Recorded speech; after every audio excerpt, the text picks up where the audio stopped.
Assalamualaikum warahmatullahi wabarakatuh. Bertemu lagi dengan pelajaran fisika. Pada pertemuan kali ini kita akan membahas materi fisika mengenai gerak lurus. Apa yang kawan-kawan ketahui tentang gerak lurus? Seperti namanya gerak lurus, apakah gerakannya lurus atau lintasannya yang berbentuk lurus? Beberapa hal yang mungkin bisa kita amati mengenai gerak lurus ini adalah salah satunya gerak kereta api pada saat berada pada lintasan yang lurus, atau gerak buah pada saat jatuh dari pohonnya, atau gerak roket saat awal pertama kali akan diluncurkan. Jadi secara definisi gerak lurus itu adalah gerak suatu benda yang lintasannya berbentuk garis lurus atau berupa garis lurus. Misalnya kawan-kawan berangkat dari rumah ke sekolah menggunakan kendaraan, dari rumah ke sekolah menggunakan kendaraan, pasti jalannya tuh bukan hanya jalan yang lurus, tapi pada saat melintasi jalan yang lurus ini, dari sini misalnya, jalan yang lurus ini, inilah disebut sebagai gerak lurus. Jadi gerak lurus itu adalah gerak yang lintasannya berupa garis lurus. Gerak lurus ini ada dua jenis berdasarkan perubahan kecepatannya, yaitu ada gerak lurus beraturan atau GLB dan gerak lurus berubah beraturan. Ini bukan hal yang asing lagi, teman-teman sudah pernah belajar waktu SMP. Kita lihat perbedaan dari gerak lurus beraturan dan gerak lurus berubah beraturan. Gerak lurus beraturan, seperti namanya gerak lurus beraturan. Ciri yang pertama, lintasannya lurus. Yang lurus adalah lintasannya. Kemudian apa yang beraturan? Yang beraturan adalah kecepatannya. Kecepatannya konstan atau tetap. Misalnya tadi, kita berangkat ke sekolah, dari rumah ke sekolah dengan kecepatan yang konstan, kecepatannya tetap. Di 50 km per jam, tidak naik, tidak turun. Pada lintasan yang lurus, maka kita disebut mengalami gerak lurus beraturan. Karena lintasannya konstan, bisa juga kita sebut sebagai percepatannya 0, tidak mengalami percepatan, tidak bertambah, tidak berkurang percepatannya. Artinya benda menempuh jarak yang sama dalam selang waktu yang sama. Sedangkan definisi dari gerak lurus berubah beraturan, seperti namanya gerak lurus berubah beraturan. Yang lurus adalah lintasannya, yang berubah beraturan adalah kecepatannya. Berubahnya secara beraturan atau secara konstan. Misalnya tadi, berangkat dari rumah ke sekolah. Pertama dengan kecepatan 10 km per jam. Dalam selang waktu 10 menit naik menjadi 20 km per jam. 10 menit kemudian menjadi 30 km per jam. Bertambah, kecepatannya bertambah secara beraturan. Atau percepatan atau perlambatannya tetap atau konstan. Jadi gerak lurus berubah beraturan, lintasannya lurus, kecepatannya berubah beraturan. Berubahnya bisa kecepatannya bertambah secara beraturan atau berkurang secara beraturan. Kita akan bahas satu-satu mengenai GLB dan GLBB. Kita mulai dari GLB, gerak lurus beraturan. Pada gerak lurus beraturan, kalau kita gambarkan dalam bentuk grafik, jarak terhadap waktu, maka grafiknya adalah seperti yang terlihat seperti ini. Jadi ada grafik linear antara jarak dengan waktu. Sedangkan grafik antara kecepatan dengan waktu, grafiknya tuh lurus. Karena konstan tadi tidak ada perubahan. Sedangkan grafik percepatan terhadap waktu, grafiknya 0 karena tidak mengalami perubahan.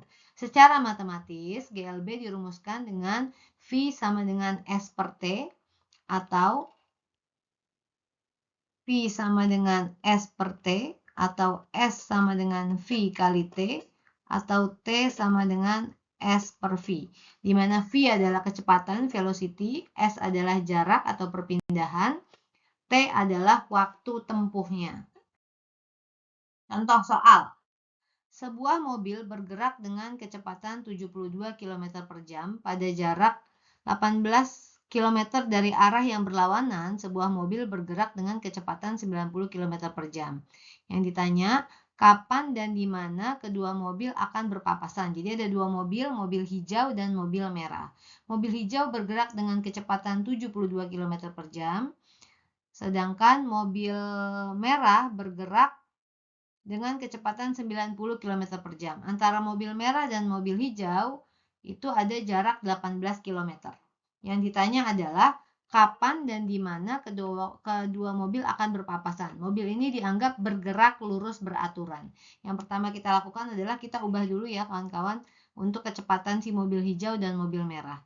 Yang pertama, kecepatan yang pertama itu di 72 km per jam.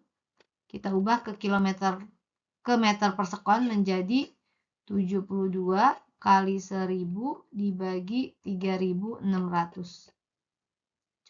Coret, 72 bagi 36, 2, hasilnya 20 meter per sekon. Kemudian kecepatan yang kedua di 90 km per jam dengan cara yang sama, 90 kali 1000 bagi 3600, coret, 900 bagi 36, 36 bagi 9, 100 bagi 4, 25 meter per sekon.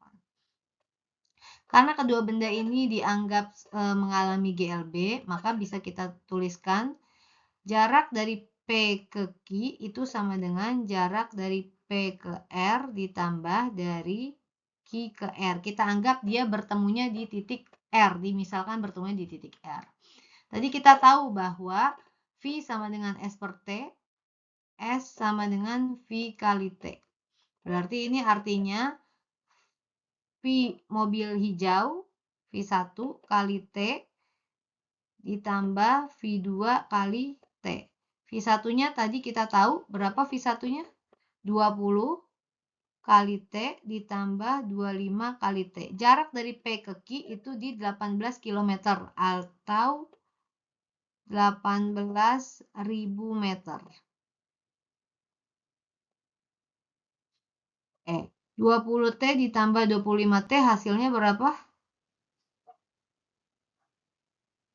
45T. Maka T sama dengan 18.000 dibagi 45. Berapa 18.000 dibagi 45? Kalau bingung boleh disederhanain dulu. Di 45 dengan 18. 45 dibagi 18 itu di 2,5.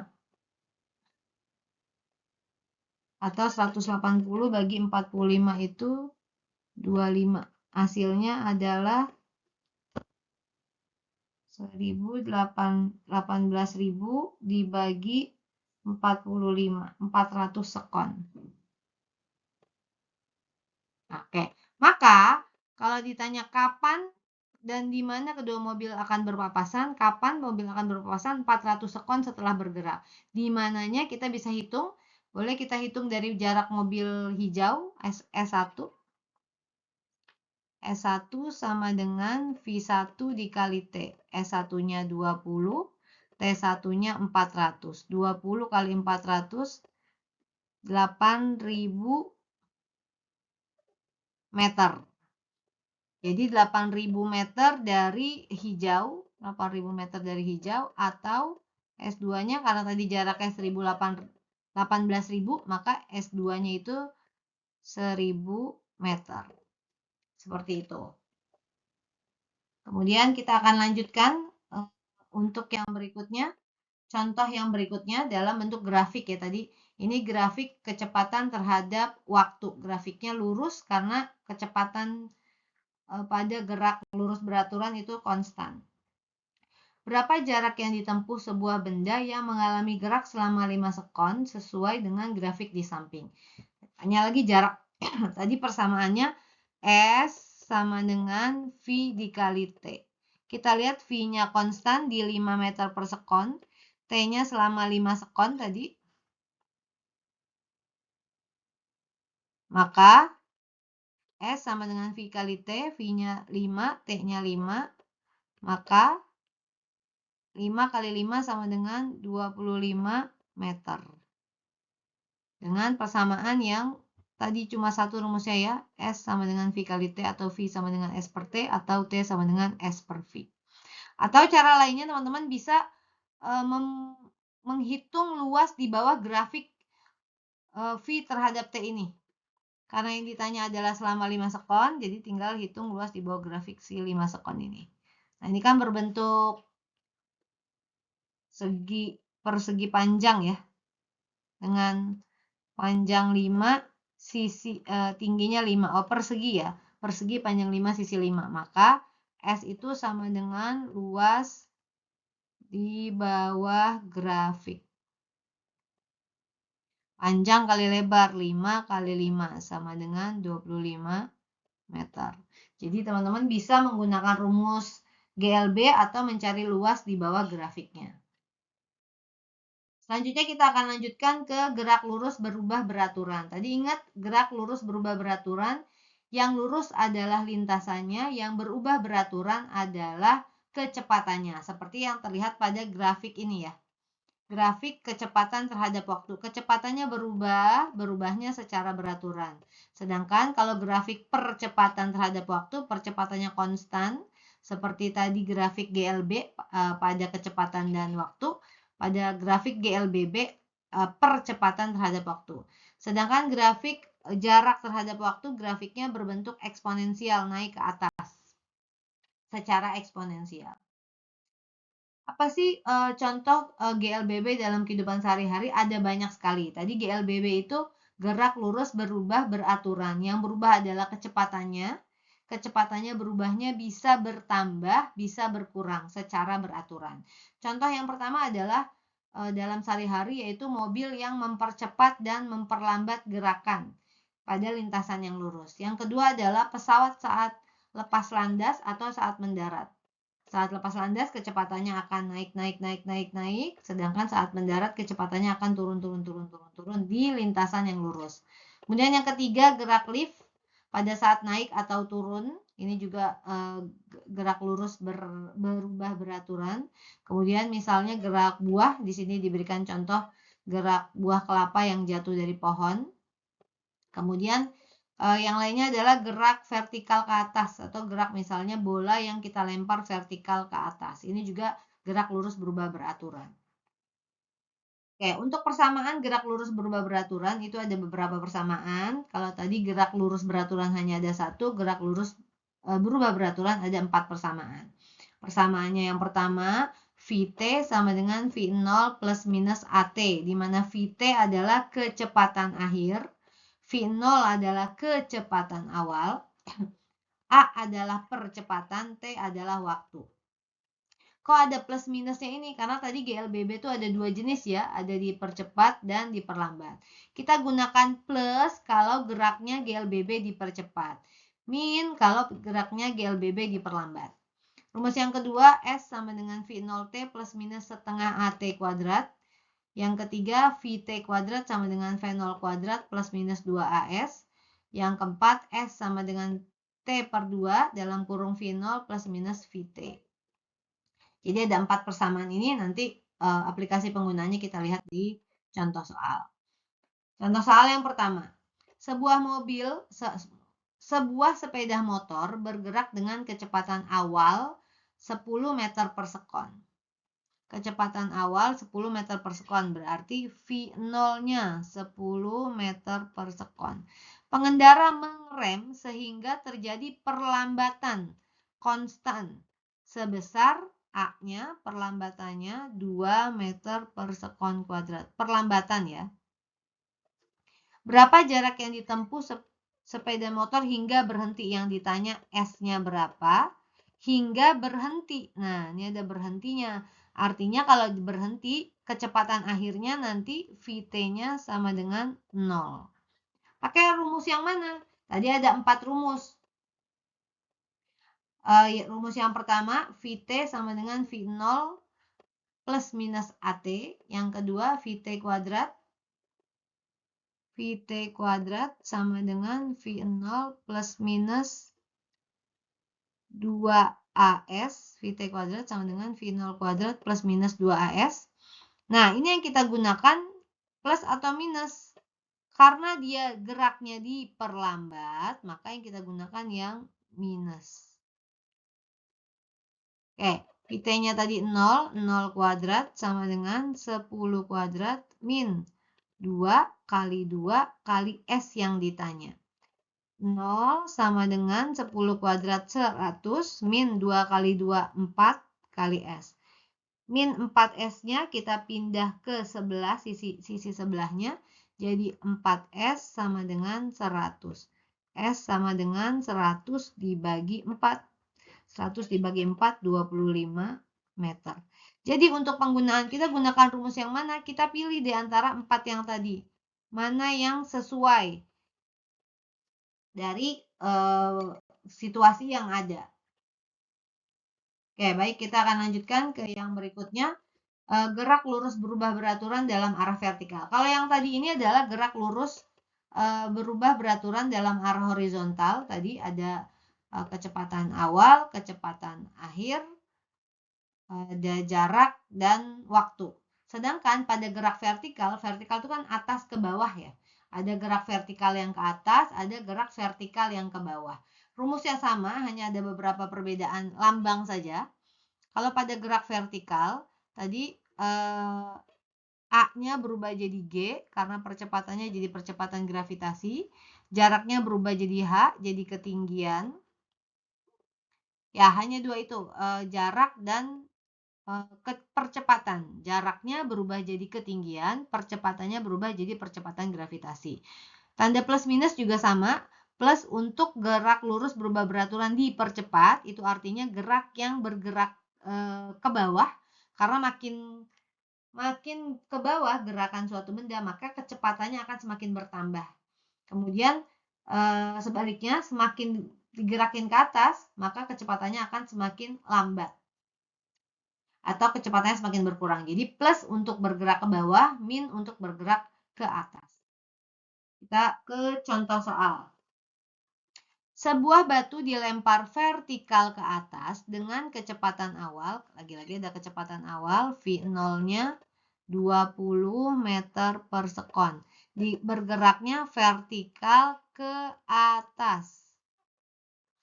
Kemudian, jika percepatan gravitasi G-nya sama dengan 10 meter per sekon kuadrat, berapa waktu yang dibutuhkan untuk batu mencapai titik tertinggi?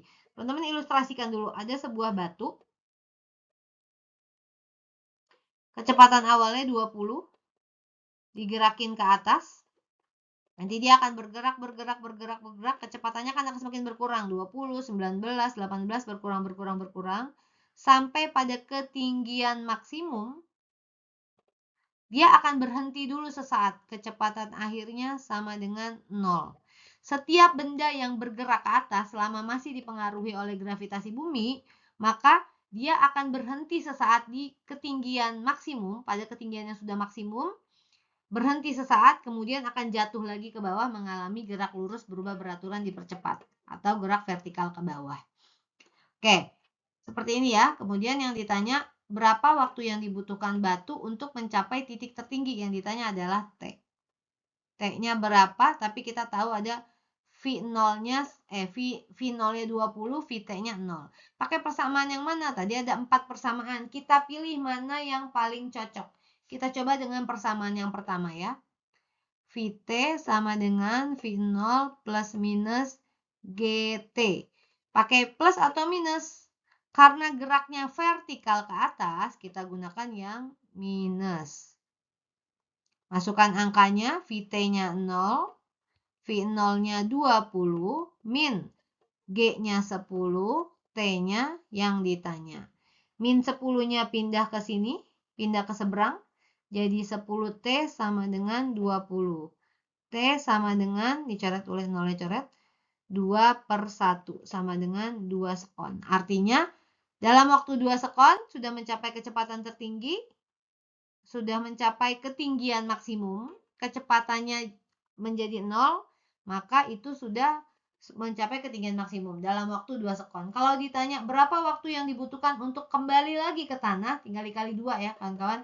Jadi ke atas, butuh naik ke atas dalam waktu 2 sekon, ke bawah 2 sekon. Tapi di soal ini yang ditanya hanya waktu yang dibutuhkan batu untuk mencapai titik tertinggi. Jadi waktu yang dibutuhkan batu untuk mencapai titik tertinggi hanya di 2 sekon. Baik, sampai sini dulu pertemuan kita untuk membahas mengenai gerak lurus. Kawan-kawan bisa lanjut berlatih ke latihan-latihan soal dari buku atau dari sumber yang lain. Terima kasih. Assalamualaikum warahmatullahi wabarakatuh.